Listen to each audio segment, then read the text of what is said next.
It is Thursday, the 16th of May, 2024. My name is Pigeon Rose, and this is my song of the day.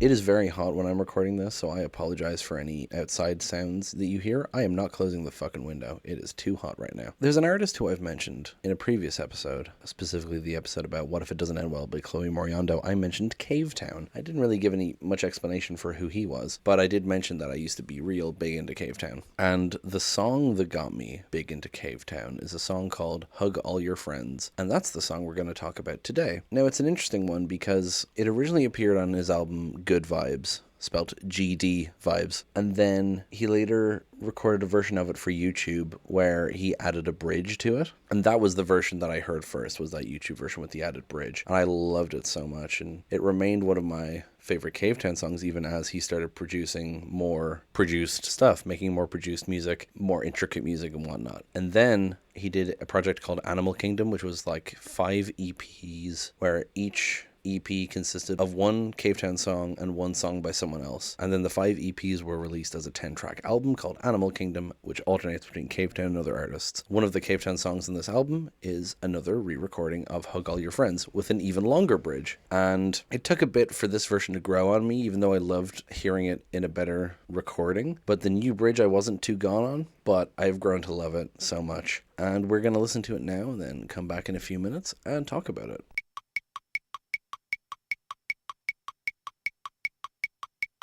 If ever there was a song to make me emotional on this show, it might be that one. Especially the music video, which we'll talk about in a sec. But I will definitely be linking the music video in the description for those of you who want to watch it, because it's great. So like I said, there are a few different versions, and this is the most recent version and, seemingly the kind of definitive version. It's interesting looking at the progression because the original is very spare and then the YouTube version has the added bridge. But it's just vocals and ukulele, which is good, obviously. There's a reason I liked it in the first place. But this version is more of a full song. There's a lot more dynamics with the speed of the song and what instruments are in the song. There's more kind of synthesized stuff, drums, there's a lot of stuff going on in this version. And just generally thematically, big reason that I love this song is that for one thing, I identify as aro ace, and I love depictions of platonic love because it's not something you see a lot. I mean, there's a lot of media about friends, but there's not a lot of media about friends who tell each other that they love each other and they like cuddle and all that. It always has to have romantic or sexual connotations in like almost every TV show or movie. People can be close friends and they can be besties, but if they do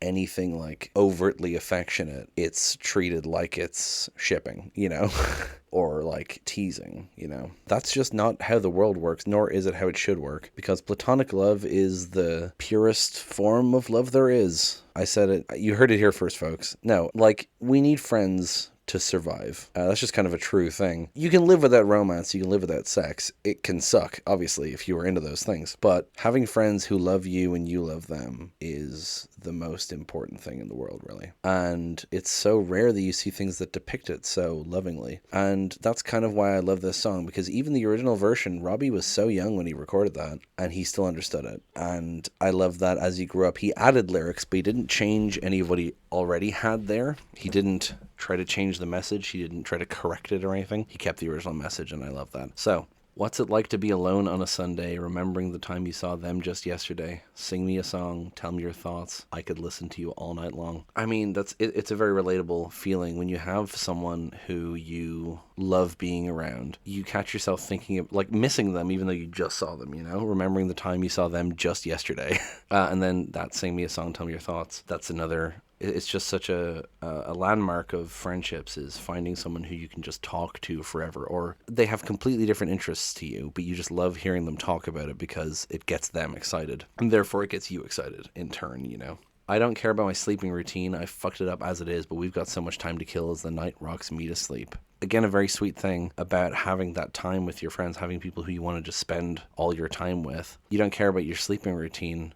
You already fucked it up because you like just staying up late and talking to this person and hanging out with this person, Remember when we felt like animations and didn't need A grades for self-validation? Tell me about the things that you love. The world simply needs more affection. Because, the line about feeling like animations and didn't need A grades for self-validation, it makes you think of like, how kind of free childhood feels. Like you feel like an animation, you feel like a cartoon, you're, a kid, and you didn't need A grades for self-validation, because even though your parents might care about how you're doing at school, as a kid, you kind of don't really. You just enjoy hanging out with people and having fun. And then the tell me about the things you love thing is once again reflecting the thing from the first verse. But then the world simply needs more affection is what I was saying about.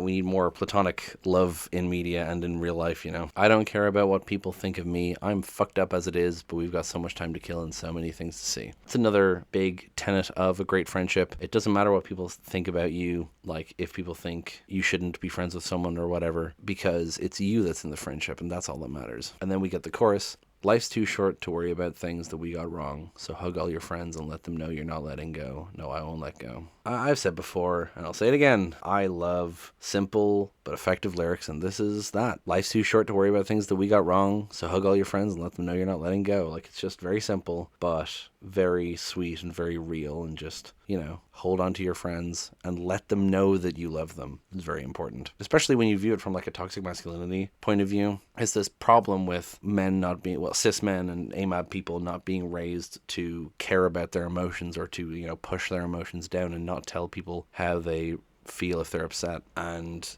it's so important to actually share those feelings, and part of that is sharing affection with people that you actually love, because otherwise people will think that you hate them or will think there's something wrong, and sometimes people just need that reassurance, And then we get the new extended bridge. Did you and your friends have fun on the weekend? Nothing feels better than sleeping in. Watch as my head falls away from the room. I would hug all my friends if they weren't friends with you. One of the reasons that it took me a while to accept this version of this song is this line here. I would hug all my friends if they weren't friends with you. I just didn't understand it. I didn't know what it meant. It seems weirdly divisive in a song that's all about affection and closeness. Now, someone on genius.com said that the you is referring to depression and anxiety. It's saying, I would hug all my friends if my friends weren't depressed and anxious, which I can understand as a reading of this. I don't know if that's confirmed or anything, but I mean, the annotation is unreviewed but has 16 thumbs up. But that's the only thing that really makes sense of this line for me. I've always thought it was an odd one. But anyway, then the rest of the bridge. Know what it's like doing nothing at all when the night turns cold. My thoughts feel like stone, and it's nothing I can't change, but I can't breathe anymore. I forgot how to walk by myself. I could do with a little more of your help. I think of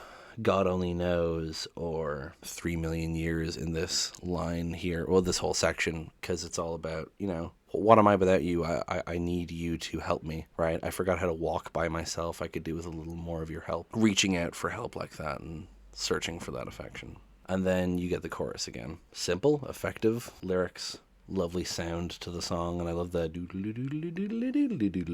sound in the outro. The music video opens with Robbie on tour, like at one of his concerts, and then some of his friends from backstage bring him out a birthday cake, and there's no audio from it, you just hear the song, but presumably they're singing him happy birthday, and he's like clearly quite emotional about this. And then for the first verse and chorus, we get this montage of clips of Robbie on tour, and like I said, this is from an album that featured 5 other artists than Robbie, and in the video you see him on tour with all of those artists and hugging them like backstage and like just chatting to them and hanging out, and it's showing that they're friends, and it's very sweet. And then the second half of the video continues showing those clips, but also is intercut with videos that fans sent in of them hugging their friends. And man, I wish that I had known this was happening before the video came out, because I would have sent in videos of me hugging my goddamn friends. There is actually another music video that I have sent in stuff to, but we'll talk about that some other day. Not a Cavetown one. But that's what really gets me about this. I mean, seeing Robbie hug his friends that he's collaborated with is great anyway, but seeing all these fans hugging and looking so happy with the music swelling under it, it just makes me so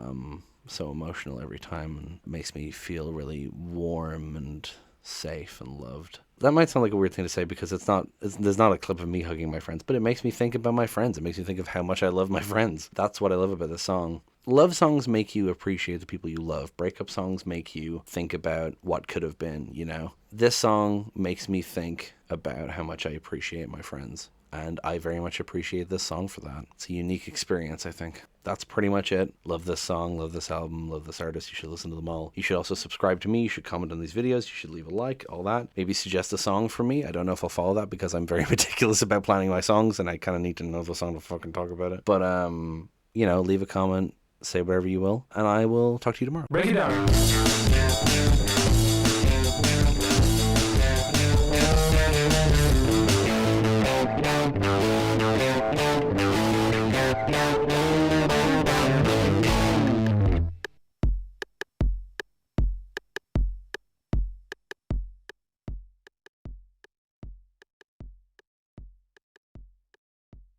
And then we've got the new extended bridge. Did you and your friends have fun on the weekend? Someone's getting an argument outside. I live beside a fucking crossroads. It's busy out there. Lovely sound to the song, and I love the sound in the outro. And in the video, you see him on tour with all of those artists and and rubbing those people. Aye. And hugging those people.